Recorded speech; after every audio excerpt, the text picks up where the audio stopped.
For join our free courses எங்கள் இலவச படிப்புகளில் சேர contact 7871461001. WhatsApp only. Send your name and details. WhatsApp மட்டும். உங்கள் பெயர் மற்றும் விவரங்களை அனுப்பவும். இந்திய அரசு சட்டம் 1935 கவர்ன்மெண்ட் ஆஃப் இந்தியா ஆக்ட் 1935 என்பது பிரிட்டிஷ் நாடாளுமன்றத்தால் இந்தியாவுக்காக இயற்றப்பட்ட மிக நீண்ட மற்றும் விரிவான சட்டமாகும். இதுவே தற்போதைய இந்திய அரசியலமைப்பின் நீல அச்சு ப்ளூ பிரிண்ட் என்று கருதப்படுகிறது. இதன் முக்கிய அம்சங்கள், மாற்றங்கள் மற்றும் முக்கியத்துவத்தை பின்வருமாறு விரிவாக காணலாம். பின்னணி: சைமன் கமிஷன் அறிக்கை மற்றும் லண்டனில் நடைபெற்ற 3 வட்டமேசை மாநாடுகளின் விவாதங்களை அடிப்படையாகக் கொண்டு இந்த சட்டம் உருவாக்கப்பட்டது. முக்கிய சிறப்பம்சங்கள்: கீ ஃபீச்சர்ஸ்: அகில இந்திய கூட்டாட்சி ஆல் இந்தியா ஃபெடரேஷன், பிரிட்டிஷ் இந்திய மாகாணங்கள் மற்றும் சுதேச அரசுகளை பிரின்ஸ்லி ஸ்டேட்ஸ் ஒன்றிணைத்து ஒரு கூட்டாட்சியை உருவாக்க இச்சட்டம் வழிவகுத்தது. ஆனால் சுதேச அரசுகள் இதில் இணைய மறுத்ததால் இந்த கூட்டாட்சி அமைப்பு நடைமுறைக்கு வரவே இல்லை. மாகாண சுயாட்சி ப்ரொவின்ஷியல் ஆட்டோனமி மிக முக்கியமானது. இரட்டை ஆட்சி ஒழிப்பு 1919 சட்டத்தின் மூலம் மாகாணங்களில் அறிமுகப்படுத்தப்பட்ட இரட்டை ஆட்சி முறை தியாட்சி ஒழிக்கப்பட்டது. சுயாட்சி: மாகாணங்களுக்கு தன்னாட்சி அதிகாரம் வழங்கப்பட்டது. மக்களால் தேர்ந்தெடுக்கப்பட்ட அமைச்சர்களுக்கு துறைகள் ஒதுக்கப்பட்டன, அவர்கள் சட்டமன்றத்திற்கு பொறுப்பானவர்கள்.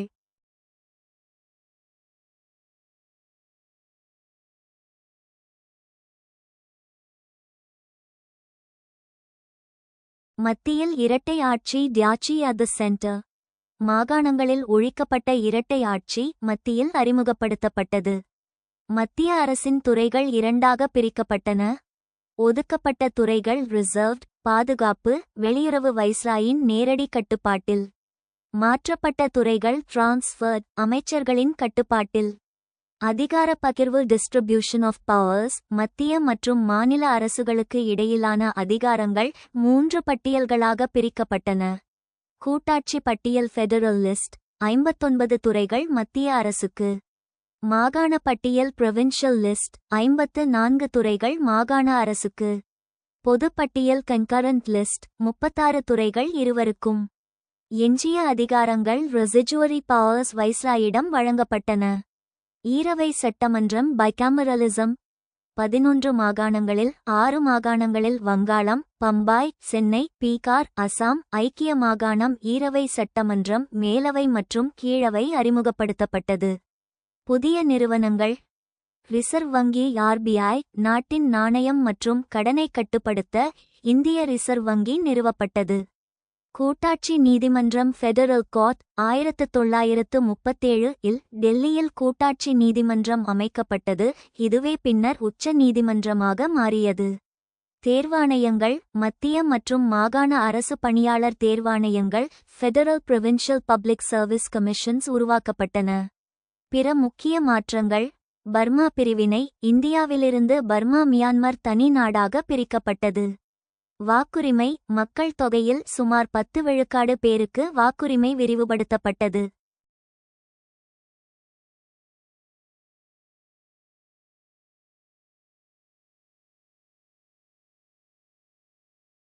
முக்கியத்துவம் மற்றும் விமர்சனம். முக்கியத்துவம்: சுதந்திர இந்தியாவின் அரசியலமைப்பு சட்டத்தில் சுமார் 75 விழுக்காடு பகுதிகள் கூட்டாட்சி முறை, ஆளுநர் பதவி, நீதித்துறை, அவசரகால விதிகள் இந்த சட்டத்திலிருந்தே அப்படியே அல்லது சிறு மாற்றங்களுடன் எடுக்கப்பட்டன.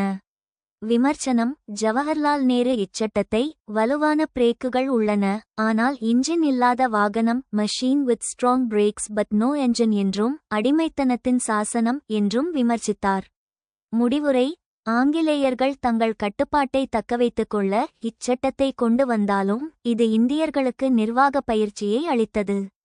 சுதந்திர இந்தியாவின் நிர்வாக கட்டமைப்புக்கு இதுவே அடித்தளமாக அமைந்தது. In constitution or law, related questions, provisions means the specific articles, clauses, or sections that deal with a particular right, power, or subject. அரசியலமைப்பு அல்லது சட்டம் தொடர்பான கேள்விகளில் provisions என்பது அந்த விஷயத்துடன் தொடர்புடைய ஆர்டிக்கிள்கள் பிரிவுகள் அல்லது விதிகள் என்பதை குறிக்கிறது. Whenever you use the word provisions, follow it with either the article number 8, provisions under article 21, or the part, chapter name 8, provisions in part 4 relating to directive principles. Way forward என்றால் எதைச் செய்யலாம், எப்படி முன்னேறலாம் அல்லது அடுத்த கட்டத்தில் எந்த நடவடிக்கைகள் தேவை என்பதை குறிக்கிறது. எதிர்காலத்தில் எடுக்க வேண்டிய சரியான வழிமுறைகள் அல்லது தீர்வுகள்.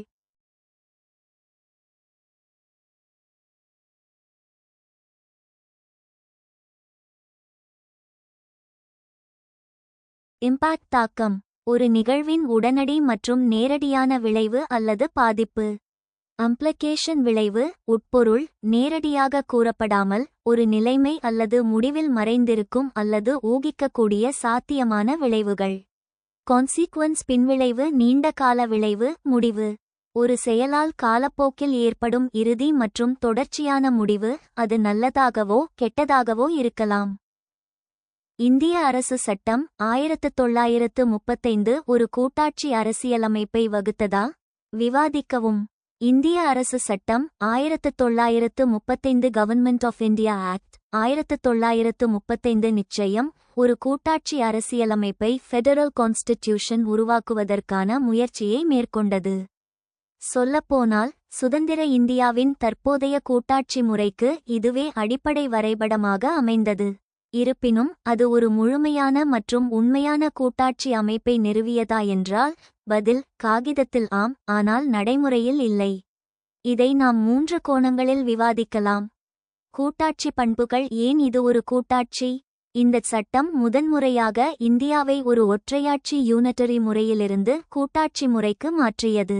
இதன் முக்கிய கூறுகள்.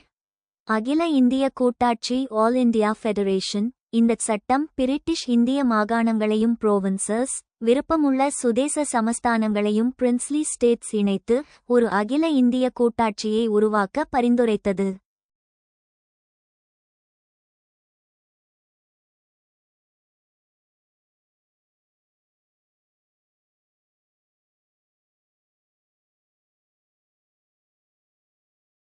அதிகார பகிர்வு, டிவிஷன் ஆஃப் பவர்ஸ். இன்று நம் அரசியலமைப்பில் உள்ளதை போலவே அதிகாரங்கள் 3 பட்டியல்களாக பிரிக்கப்பட்டன. கூட்டாட்சி பட்டியல், ஃபெடரல் லிஸ்ட், மத்திய அரசுக்கான 59 துறைகள். மாகாண பட்டியல், ப்ரொவின்ஷியல் லிஸ்ட், மாகாணங்களுக்கான 54 துறைகள். பொது பட்டியல், கன்கரண்ட் லிஸ்ட், இருவருக்குமான 36 துறைகள். கூட்டாட்சி நீதிமன்றம், ஃபெடரல் கோர்ட், மத்திய அரசுக்கும் மாகாணங்களுக்கும் இடையே ஏற்படும் சச்சரவுகளை தீர்க்க 1937 இல் டெல்லியில் ஒரு கூட்டாட்சி நீதிமன்றம், இன்றைய உச்ச நீதிமன்றத்தின் முன்னோடி நிறுவப்பட்டது. மாகாண சுயாட்சி, ப்ரொவின்ஷியல் ஆட்டோனமி. மாகாணங்களில் இருந்த இரட்டை ஆட்சி டியாக்கி முறை ஒழிக்கப்பட்டு மாகாணங்களுக்கு தன்னாட்சி அதிகாரம் வழங்கப்பட்டது. தேர்ந்தெடுக்கப்பட்ட அமைச்சரவைக்கு ஆளுநர் கட்டுப்பட்டவர் என்ற நிலை உருவானது. கூட்டாட்சிக்கு எதிரான அம்சங்கள். ஏன் இது குறைபாடுடையது? பெயரளவில் இது கூட்டாட்சியாக இருந்தாலும் இதன் ஆன்மா மிகவும் மையப்படுத்தப்பட்டதாக சென்ட்ரலைஸ்ட் இருந்தது. கவர்னர் ஜெனரலின் ஆதிக்கம். கூட்டாட்சியின் தலைவரான கவர்னர் ஜெனரலுக்கு வைஸ்ராய் அதிகப்படியான தனிப்பட்ட அதிகாரங்கள், டிஸ்கிரிஷனரி பவர்ஸ் மற்றும் சிறப்பு பொறுப்புகள், ஸ்பெஷல் ரெஸ்பான்சிபிலிட்டிஸ் இருந்தன. அவரால் தேர்ந்தெடுக்கப்பட்ட அமைச்சரவையின் முடிவுகளை ரத்து செய்ய முடியும். எஞ்சிய அதிகாரங்கள், ரெசிஜுவரி பவர்ஸ். ஒரு உண்மையான கூட்டாட்சியில், உதாரணம் அமெரிக்கா, பட்டியலில் இல்லாத எஞ்சிய அதிகாரங்கள் மாநிலங்களிடமே இருக்கும். ஆனால் 1935 சட்டத்தின்படி இந்த அதிகாரம் கவர்னர் ஜெனரலிடம் கொடுக்கப்பட்டது. இது மாகாணங்களின் பலத்தை குறைத்தது.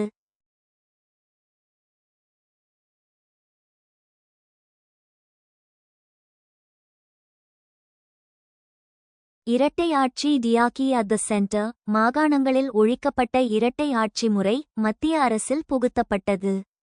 பாதுகாப்பு மற்றும் வெளியுறவுத்துறை போன்ற முக்கிய துறைகள் கவர்னர் ஜெனரலின் நேரடி கட்டுப்பாட்டில் இருந்தன. சமமற்ற கூட்டாளிகள். பிரிட்டிஷ் மாகாணங்கள் ஜனநாயக முறைப்படியும் சுதேச சமஸ்தானங்கள் மன்னராட்சி முறைப்படியும் செயல்பட்டன. இந்த முரண்பாடான இணைப்பால் சமச்சீரான கூட்டாட்சி சாத்தியமில்லை என்ற நிலை இருந்தது. தோல்விக்கான காரணம் நடைமுறை சிக்கல். இந்தச் சட்டத்தின் கூட்டாட்சி பகுதி பார்ட் 2 நடைமுறைக்கே வரவில்லை. நிபந்தனை: கூட்டாட்சி அமைய வேண்டுமானால் மக்கள் தொகையில் பாதியளவு கொண்ட சுதேச மன்னர்கள் இதில் இணைய வேண்டும் என்று நிபந்தனை விதிக்கப்பட்டது. நிராகரிப்பு: தங்களுடைய அதிகாரத்தை இழக்க விரும்பாத சுதேச மன்னர்கள் இந்த கூட்டாட்சியில் இணைய மறுத்துவிட்டனர். விளைவு: எனவே 1935 சட்டத்தின்படி மாகாண சுயாட்சி மட்டுமே 1937 முதல் நடைமுறைக்கு வந்தது. மத்திய அளவில் பழைய 1919 சட்டத்தின்படியே முறையே தொடர்ந்தது.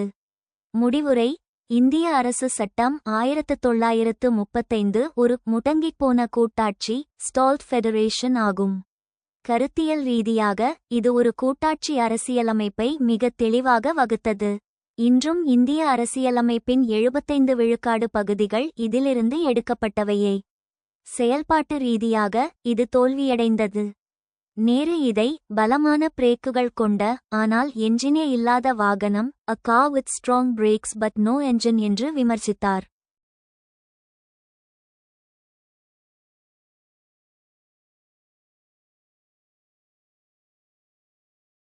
Did the Government of India Act 1935 lay down a federal constitution? Discuss. இந்திய அரசு சட்டம் 1935 ஒரு கூட்டாட்சி அரசியலமைப்பை வகுத்ததா? விவாதிக்கவும். The government of India act 1935 created a federal constitution on paper, but it was never implemented in practice. 1935 ஆண்டின் இந்திய அரசு சட்டம் காகிதத்தில் ஒரு கூட்டாட்சி அரசியலமைப்பை வகுத்தது, ஆனால் நடைமுறையில் அது அமலுக்கு வரவில்லை. The act was a step towards federalism. The Government of India Act 1935 was a significant piece of legislation that introduced federal principles in the governance of British India. While it did lay down a federal structure, it had several limitations and biases that prevented it from being a fully federal constitution. British இந்தியாவின் நிர்வாகத்தில் கூட்டாட்சி கொள்கைகளை அறிமுகப்படுத்திய ஒரு குறிப்பிடத்தக்க சட்டமாக இந்திய அரசு சட்டம் 1935 இருந்தது. இது ஒரு கூட்டாட்சி அமைப்பை வகுத்தாலும் அது ஒரு முழுமையான கூட்டாட்சி அரசியலமைப்பாக இருப்பதை தடுக்கும் பல வரம்புகள் மற்றும் சார்புகளை கொண்டிருந்தது. Federal features கூட்டாட்சி அம்சங்கள். Division of powers. The Act divided powers between the centre and provinces, with 3 lists of subjects such as Federal British, Provincial Princely States, and Concurrent. அதிகார பகிர்வு. இந்த சட்டம் மத்திய அரசுக்கும் மாகாணங்களுக்கும் இடையில் அதிகாரங்களை பிரித்தது. இதில் கூட்டாட்சி, மாகாண மற்றும் ஒரே நேரத்தில் என 3 பாடப்பட்டியல்கள் இருந்தன. Bicameral legislature. A bicameral legislature was established at the centre, consisting of the Council of State Rajya Sabha and the Federal Assembly Lok Sabha. இரு அவை சட்டமன்றம், ராஜா சபா மற்றும் லோக் சபா ஆகியவற்றைக் கொண்ட இரு அவை சட்டமன்றம் மையத்தில் நிறுவப்பட்டது. Provincial autonomy. Provinces were given more autonomy to manage their own affairs, with elected governments and legislatures. மாகாண சுயாட்சி. தேர்ந்தெடுக்கப்பட்ட அரசாங்கங்கள் மற்றும் சட்டமன்றங்களுடன் மாகாணங்கள் தங்கள் சொந்த விவகாரங்களை நிர்வகிக்க அதிக சுயாட்சி வழங்கப்பட்டன.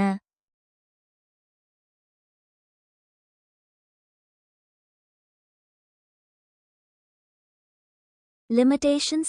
Centre's dominance. The centre retained significant powers including control over key areas like defence, foreign affairs, and currency. மையத்தின் ஆதிக்கம், பாதுகாப்பு, வெளியுறவு மற்றும் நாணயம் போன்ற முக்கிய துறைகளின் மீதான கட்டுப்பாடு உட்பட குறிப்பிடத்தக்க அதிகாரங்களை மத்திய அரசு தக்க வைத்துக் கொண்டது. Emergency powers. The Governor General had extensive emergency powers. அவசரகால அதிகாரங்கள். விரிவான அவசரகால அதிகாரங்களை கவர்னர் ஜெனரலுக்கு கொண்டிருந்தது.